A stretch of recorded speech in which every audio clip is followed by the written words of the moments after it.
Okay, so we're back. So, Al, what you said was, okay, that sounds great, almost too good to be true. And by the way, every time I go through one of these exercises, it seems almost too good to be true. But it's doable. It's attainable. This is not funny numbers. This is not crazy talk. This is very achievable. Let me tell you how we achieve it. SEO marketing, which is can also be referred to as natural SEO or organic SEO, basically is broken down into two pieces. The first piece is on-site optimization. On-site optimization are physical changes within your website as it appears today. Those changes are not usually visual. They're coding changes behind the scenes. What you see and how it functions will not be affected by the changes that we're talking about. The changes that would be made include the following things. If you have a keyword, and let's say that keyword is continuing medical education, you want continuing medical education to appear in the body of your copy. When Google looks at your site, which they do, to rank it, and they do that about once a month, they look at something called your keyword density. That keyword density is the relationship between the keywords that you want to be found under, like continuing medical education, and the number of other words that you have on the page. So as a general rule, they like to see it around 5%. What does that mean? That means that if you were to take your website and put continuing medical education on there 100 times, would Google like it better because continuing medical education is there 100 times? And the answer is no. That's called keyword stuffing, and they'd say, hey, these guys are out of their minds. This is not legit. They're not really using that word legitimately 100 times. Maybe we don't know what they're doing. We don't see that relationship as being true. And so Google has a lot of these algorithms, if you will, of things that they use to determine the ranking of your website.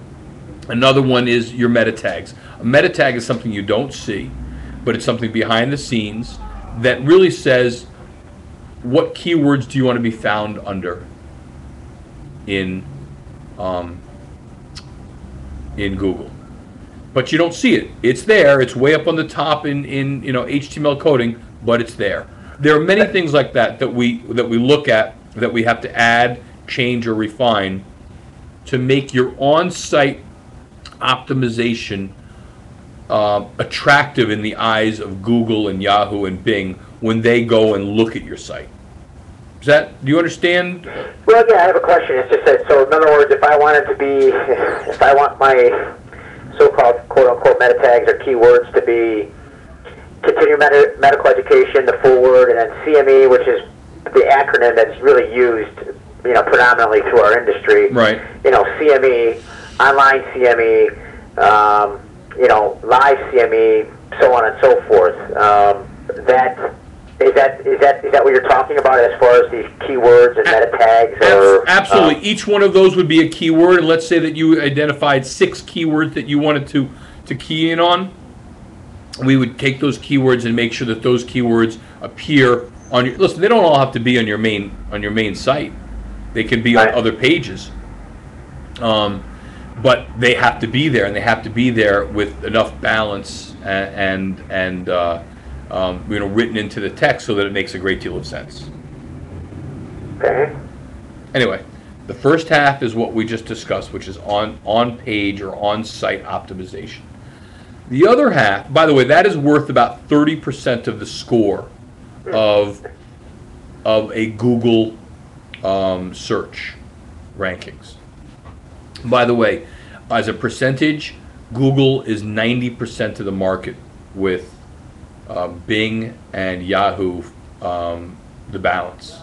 So Google really is, the 600-pound gorilla in the room. They are really the ones to please. It sounds like there's a standard. That's right. That's well put. So in any event, the second half of our efforts are off-site or off-page or efforts. And essentially what we're trying to do is this. Google wants to see something called backlinks back to your site. And a backlink can be any external third-party website that has a link back to your website. It's called a backlink. You can have a backlink. So for instance, maybe you're a member of the American Society of Medical Continuing Education, and that association has a membership page. On that membership page, you put your name, the company name, the telephone number, your address, and your URL. You want to make that URL a link, and then that link links back to you. That's a backlink. Okay, back to my website. Right, that's right. And backlinks are really important and get more important with the relevance of the backlink to what it is that you do. You have an association that's a continuing medical education association.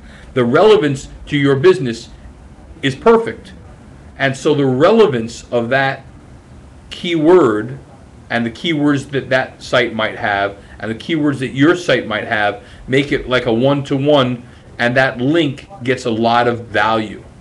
And that in our world that we call that relevance. That link has relevance versus a link from, you know, your aunt who has, you know, a manicurist business with a website. She throws a link on her thing to you. It has no relevance. Do you understand? Yep. So these backlinks can come in many different forms. They can come in directory links like the one we just talked about. We could write, no, I'm sorry, we will write many articles, several articles about your industry or about your company, and we will place those articles and submit those articles to many other sites, and those are very valuable backlinks. So let's say that there are several medical sites out there that we can write articles and then place those articles on those medical sites. The article itself has relevance, and the site has relevance, and then it links back to you. As we build those links, they increase your ranking dramatically. And as you overcome your competitors in the number of backlinks that you have, then your ranking surpasses them. That is essentially what SEO marketing does. Is that do you understand what we've talked about? Yes. And I'm just curious about the writing. So part of the service, you guys will write articles or Yep. news releases. Yep. So to speak. Okay, Yep. Interesting. That sounds like it's very expensive. Well, it really depends on what you're trying to accomplish, how competitive your market is, how competitive your keywords are, and how good your competitors are at going after this market. So it can be as cheap as $400 and as much as, you know, $5,000. For $5,000, you can be competitive in just about anything you want over time. You know, I will stop right here for just a moment and say this does take time. You can't do this all in 1 month. Google's not they're not dumb. They look at a site every month, and if you have a dramatic increase in some of these things, Google will look poorly on that and question it. I'm not sure what they can do, although they can blacklist a site from getting listed if they think that we're using taking unfair advantage of what it is they're trying to do. Hey, hold on just a second, all right, Al? Yep.